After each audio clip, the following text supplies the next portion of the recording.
गुरुजी, मनुष्य के अगर मन की नहीं होती है तो उसे क्रोध आता है जी, तो उस क्रोध पे कैसे नियंत्रित करें? जी, बहुत अच्छा प्रश्न है, जो कि आजकल देखा गया स्वभाव में हर दूसरे तीसरे व्यक्ति के अंदर क्रोध पनप रहा है। तो ये व्यक्ति के अपने स्वभाव के ऊपर निर्भर करता है। रजोगुण, सतोगुण, तमोगुण, ये जो प्रकृति के 3 गुण हैं, ये मन को चलाते हैं, बुद्धि को चलाते हैं।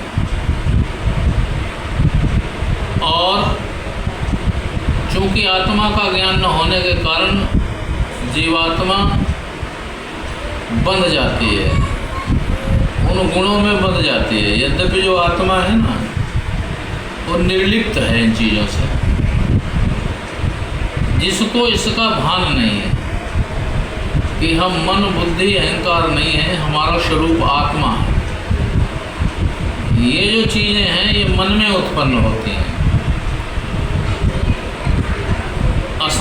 अशांति, चंचलता, बेचैनी, और जिसको कहते हैं ना कि धैर्य नहीं है, तो होना चाहिए सहजता,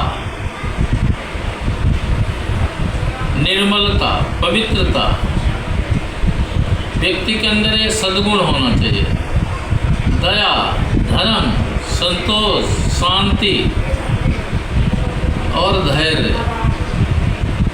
अब रोज़मर्रा जीवन में कई बातें ऐसे घटित होती हैं, घरेलू से लेकर के और व्यवहारिक संसार में कई बातें ऐसे घटित होती हैं जो व्यक्ति की मन की नहीं होगी तो क्रोध उत्पन्न होता है।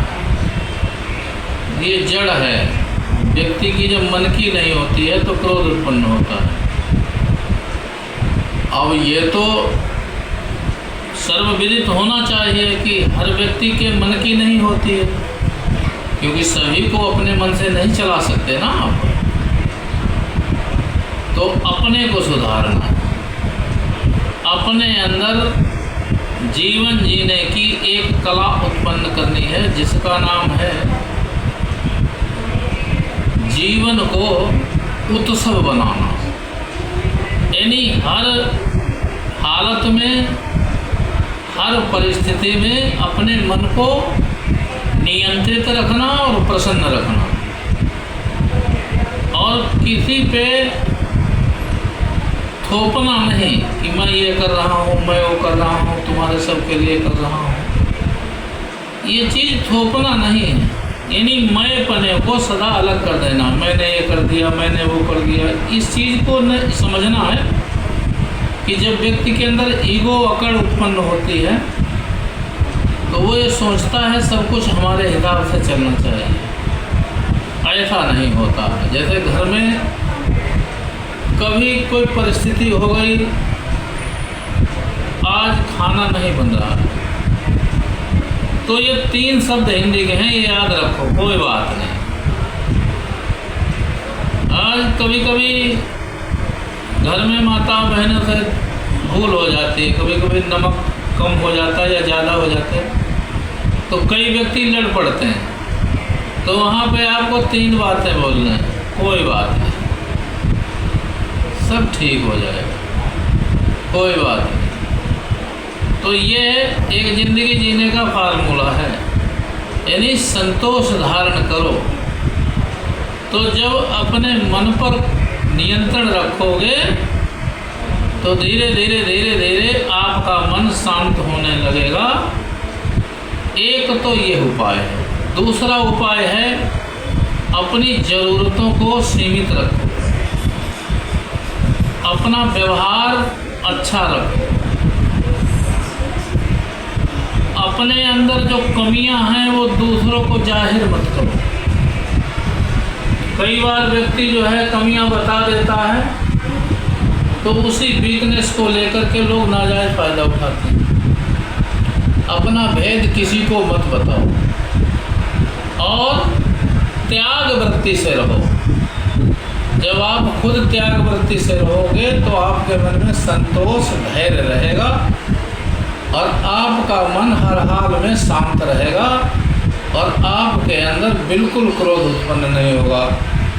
और एक तो ये बात, दूसरे अपने मन को सदा भगवान में लगाए रखो, हर हाल में प्रसन्न रहो और भगवान का चिंतन करते रहो।